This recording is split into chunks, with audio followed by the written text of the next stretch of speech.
Hello everyone, स्वागत है आपका मेरे चैनल में। मैं एक न्यू टॉपिक शुरू करने जा रही हूँ जिसका नाम है स्ट्रक्चरल जियोलॉजी। आज मैं आपको बताऊंगी basic introduction of structural geology.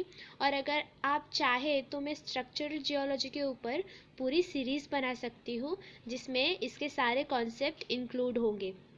जितने भी primary structure, secondary structure, fold, fault, joint, unconformity etcetera जो भी है वो सारा मैं आपको एक्सप्लेन कर सकती हूँ बाय सीरीज़। मगर आपको मुझे कमेंट में बताना होगा कि आपको सीरीज़ चाहिए या नहीं, आपको इसके आगे की एक्सप्लेनेशन चाहिए या नहीं। और अगर आपको ये एक्सप्लेनेशन समझ आती है तो आप प्लीज़ कमेंट करके मुझे बताइएगा और मेरे चैनल को सब्सक्राइब करिएगा। So we start the introduction of structural geology. Structural geology is the study of the factor such as origin, occurrence, classification, types, effort of various secondary structure like fold, fault, joint, rock cleavage, and primary structure also like bedding, vesicular structure which develop on the rock at the time of their deformation। तो rock जब deform होता है तो उसका उसका जो origin है वो चेंज होता है। फिर वो कहाँ डिफॉर्म होता है, कैसे डिफॉर्म होता है और कैसे रॉक, सेडिमेंट्री रॉक। मेनली हम स्ट्रक्चरल जियोलॉजी में सेडिमेंट्री रॉक का स्टडी करते हैं।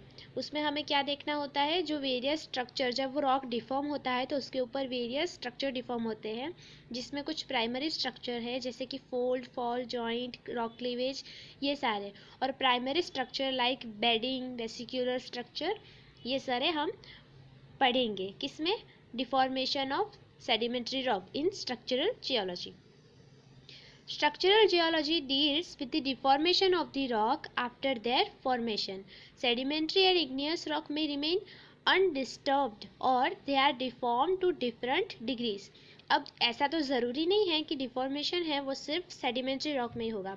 डिफॉर्मेशन मेटामॉर्फिक या इग्नियस में भी हो सकता है, ये तो हम जानते ही हैं। तो स्ट्रक्चरल जियोलॉजी में क्या होता है, मेनली हम जो डिफॉर्म रॉक स्ट्रक्चर होते हैं उनकी स्टडी करते हैं और जो इग्नियस रॉक हैं उन पे कुछ कम डिफॉर्मेशन का इफेक्ट होता है। A volume of the rock may change shape, rotate their body, fracture और displacement from take place another। इसमें क्या होता है, जब रॉक का डिफॉर्मेशन होगा तो वॉल्यूम चेंज होगा। वॉल्यूम चेंज होने के कारण शेप और रोटेशन करेगी बॉडी रॉक की, और फ्रैक्चर्स हमें दिखेंगे, डिस्प्लेसमेंट दिखेगी because of some temperature and pressure condition are change. जब कभी रॉक रिस्पॉन्स करता है, रॉक के ऊपर कोई टेम्परेचर प्रेशर कंडीशन चेंज होती है तब वो डिफॉर्म होता है और उसकी वजह से उसका शेप, स्ट्रक्चर, फ्रैक्चर ये सब चेंज होता है या फिर सरफेस पे दिखता है। Such changes may be visible to their for by using outcrop surface we determine the structure of the rock। अब कुछ जो डिफॉर्मेशन है वो विजिबल होते हैं, दिखते हैं हमें रॉक की बॉडी के ऊपर, जो हम आउटक्रॉप को देख के डिटरमाइन कर सकते हैं कि हाँ ये स्ट्रक्चर का ये नाम है। मगर क्वेश्चन आता है what is a outcrop. So outcrop any geological formation exposed on the surface is called outcrop. जब भी कोई डिफॉर्मेशन रॉक की सरफेस के ऊपर एक्सपोज्ड होता है, रॉक की सरफेस के ऊपर दिखता है, तो उसे हम क्या कहेंगे, आउटक्रॉप कहेंगे रॉक का। उसको हम आउटक्रॉप देखकर हम पता कर सकते हैं कि ये स्ट्रक्चर कौन सा है। But some cases we can not determine the structure by help of outcrop surface because the displacement or some changes are not visible on the rock surface। तो कुछ changes क्या होते हैं, हमें rock की surface के ऊपर नहीं दिखते। फॉर एग्जाम्पल हम joint की बात करते हैं और फॉल्ट की बात करते हैं, दोनों में डिस्प्लेसमेंट तो होता है मगर फॉल्ट में हमें डिस्प्लेसमेंट रॉक की सरफेस के ऊपर, आउटक्रॉप के ऊपर दिखता है, विजिबल है, मगर जॉइंट्स के ऊपर नहीं दिखता है। डिस्प्लेसमेंट जॉइंट्स में भी होता है बट वो दिखाई नहीं देता है। क्यों? क्योंकि वो 3 डायमेंशनल फॉर्म होता है। There 3 dimensional form are not visible to us. For example by tilting of horizontal strata, by development of fold. जब स्ट्रेटा टिल्टिंग होगा, बेंड होगा, तो उसकी वजह से क्या फॉर्म होगा, फोल्ड, वो हमको नज़र आता है, दिखता है फोल्ड कि ये रॉक में फोल्ड है। और ओरिजिनल प्लेनर बेड्स डिस्टॉर्मेंट, ये भी हमें दिखता है। फॉसिल्स हमें दिखते हैं रॉक के ऊपर। Mineral grains in rock, grains कौन से शेप में है ये हमें रॉक के ऊपर दिखता है। बट हमें क्या नहीं दिखता है, लार्ज स्केल स्ट्रक्चर जो 3 डायमेंशन में है, जो डिस्प्लेसमेंट हमें दिखती नहीं है रॉक की सरफेस के ऊपर, वो हिडन है, इनर बॉडी में है.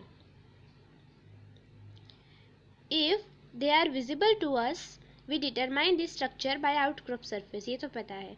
But when if these features are in large scale, मैंने बोला ना large scale, their 3 dimensional forms are not visible. तो जब large scale form होंगे structure तो वो 3 dimensional होंगे, तो इसकी वजह से वो हमें दिखाई नहीं देते. अब ये जो लार्ज स्केल स्ट्रक्चर है वो कैसे फॉर्म होते हैं?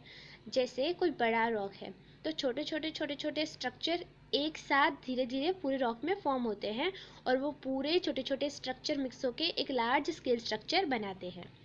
So for such type of features can not be studied only by eroded surface of the earth. तो हम क्या करते हैं, आउटक्रॉप का देख के पता नहीं कर सकते कि ये लार्ज स्केल फीचर्स में कौन सा स्ट्रक्चर है.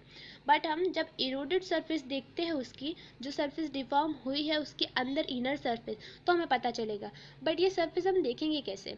सो we use structural analysis for determine this type of structure. तो हम ऐसे लार्ज स्केल फीचर्स को, उसके स्ट्रक्चर को देखने के लिए, डिटरमाइन करने के लिए कुछ टेक्निक यूज़ करते हैं जिसे हम कहते हैं structural analysis. There are a different type of structural analysis, mainly 3 type of. First is a geometrical analysis. तो देखो नाम पे से ही पता चलता है, जियोमेट्रिक मतलब रॉक की जियोमेट्री पता होनी चाहिए. और हमें इसको एनालिसिस ऑफ एरिया भी कह सकते हैं, क्योंकि कभी भी किसी रॉक को हमें पहचानना है तो उसकी पहले हमें उसका एरिया एनालिसिस करना होगा. It may enable to us determine the magnitude, direction and sense of movement. तो इसकी मदद से हम क्या कर सकते हैं, पहले तो रॉक का मैग्नीट्यूड जान सकते हैं, उसकी डायरेक्शन जान सकते हैं, रॉक कौन सी मूवमेंट में फॉर्म या डिफॉर्म हो रहा है वो हम जान सकते हैं. The first step of structural analysis of the area is to study the geometry of the structure. ये मैंने बोला जियोमेट्रिकल एनालिसिस, नाम पे से ही पता चलता है कि हमें पहले एरिया का एनालिसिस करना होगा, उसके बाद जो रॉक है उसकी ज्योमेट्री का एनालिसिस करना होगा, उसकी ज्योमेट्री को डिटरमाइन करना होगा. बट ज्योमेट्री डिटरमाइन कैसे करेंगे हम? तो to study their morphology and orientation. Study their morphology and orientation, उसकी मॉर्फोलॉजी और ओरिएंटेशन के ऊपर से हमें क्या करना है, उसका ओरिएंटेशन और मॉर्फोलॉजी के हिसाब से क्या करना है, ज्योमेट्री डिटरमाइन करनी है by observation of small structure. तो जब हम मॉर्फोलॉजी और ओरिएंटेशन देखेंगे तो हमें क्या मिलेगा, स्मॉल स्ट्रक्चर मिलेगा. तो हमें स्मॉल स्ट्रक्चर की पहले जियोमेट्री सॉल्व करनी है, फिर छोटे छोटे छोटे छोटे स्मॉल स्ट्रक्चर मिक्स होकर एक बड़ा लार्ज स्केल बनाएंगे, फिर उसको डिटरमाइन करना है in the outcrop and by reconstruction of the structure. तो छोटे छोटे स्ट्रक्चर के तो आउटक्रॉप हमें दिखेंगे, तो पहले उसको डिटरमाइन करना है, फिर जो बड़ा स्ट्रक्चर है उसका एनालिसिस करना है एरिया का, और फिर उसमें जो फ्रैक्चर्स हैं वो हमें देखने हैं by help of geometry. And second was a kinematic analysis. आपको पहला समझ में आ गया क्या करना है, पहले एरिया का एनालिसिस करना है, फिर छोटे छोटे स्ट्रक्चर है by morphology and orientation of the mineral, उनका एनालिसिस करना है, फिर छोटे छोटे स्ट्रक्चर को डिटरमाइन करने के बाद उनको मिक्स करके जो लार्ज स्केल बनता है उसका हमें ज्योमेट्रिक एनालिसिस करना है. Second was a kinematic analysis. It consists some study of the sense of the movement. Such movement in the rock. The movement may be transition, rotation और strain. इसमें क्या करना है, हमको रॉक का मूवमेंट्स देखना है. अब वो मूवमेंट्स कैसे हो सकते हैं, या तो वो मूवमेंट्स ट्रांजेक्शन हो सकते हैं, रोटेशन हो सकते हैं और स्ट्रेन. ट्रांसलेशन क्या होता है, रॉक एक जगह से किसी और जगह पे मूव करेगा, ट्रांसलेट होगा, तो उसको हम ट्रांजैक्शन मूवमेंट कहेंगे. रोटेशन मतलब स्ट्रेस की वजह से या फिर प्रेशर टेम्परेचर की वजह से वो रॉक बॉडी रोटेट करेगी. And strain, what is a strain? Strain is a response of stress. And what is a stress? Stress is a response of force. ये तो हमें पता है.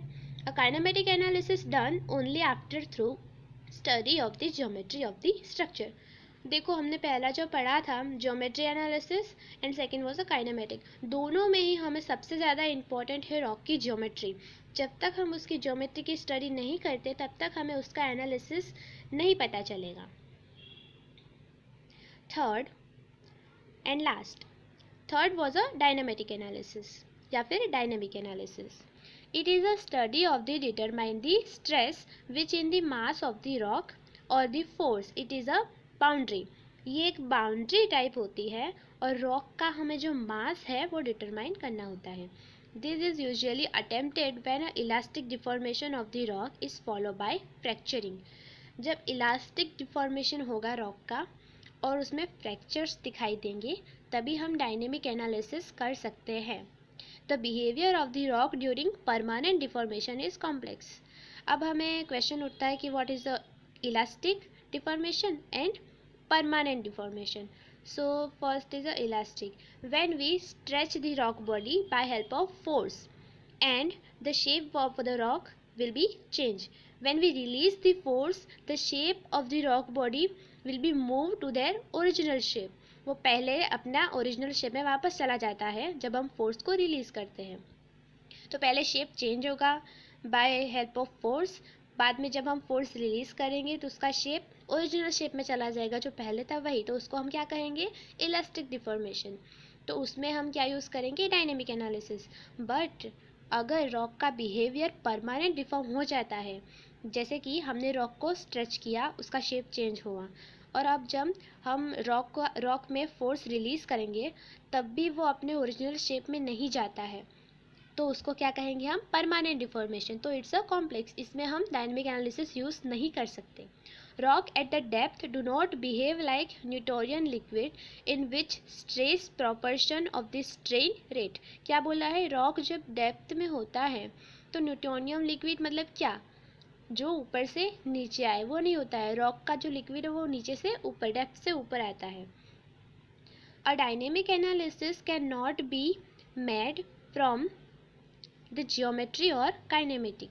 जब तक हमें काइनेमेटिक या ज्योमेट्रिकल एनालिसिस अच्छे से समझ में नहीं आएगा या हम नहीं करेंगे तो उससे पहले हम डायनेमिक एनालिसिस कर नहीं सकते, क्योंकि कुछ आइडिया हमें पहले ज्योमेट्रिकल एनालिसिस और काइनेमेटिक एनालिसिस से पता चलता है.